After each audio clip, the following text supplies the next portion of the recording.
We're going to work together to script an interactive performance.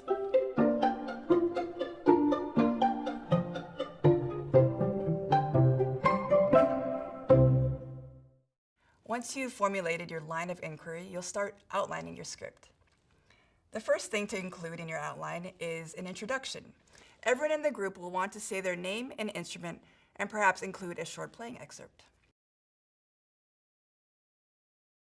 Hi, my name is Alicia Lee and I play the clarinet. One thing I love about the clarinet is that the sound is so colorful.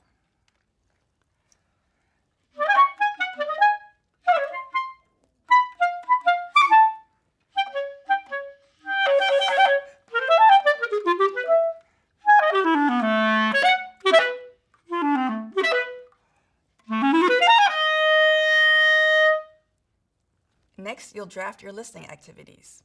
Among these listening activities might be a short warm-up activity, something to get your audience primed for the larger culminating listening activity. Usually I find it's helpful to start with that large activity.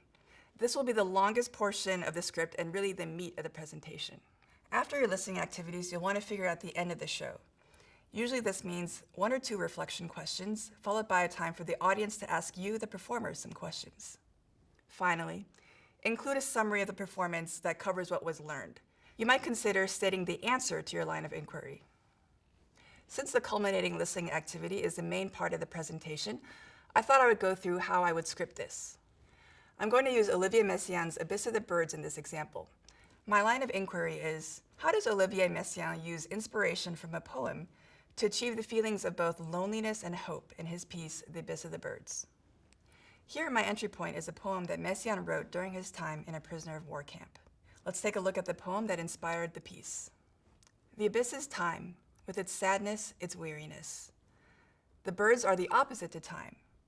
They are our desire for light, for stars, for rainbows, and for jubilant songs.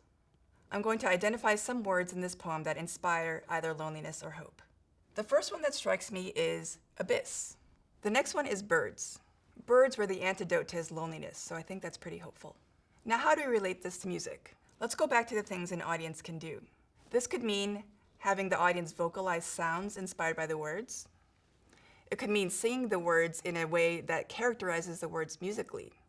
Your imagination is really the only thing limiting you. For this particular script, I decided to go in the direction of having the audience help me make sounds on my clarinet inspired by the words. We're going with the method of putting ourselves in the mindset of the composer. I would start by asking the audience for an idea of what an abyss might sound like. Here's where questions are important. You want to make sure that your questions are simple, direct, and open-ended. It actually might be too open-ended to ask, what does an abyss sound like? Rather, you could ask, what are some sounds you might hear in an abyss? Then narrow it down to something musical. Are the sounds low, high?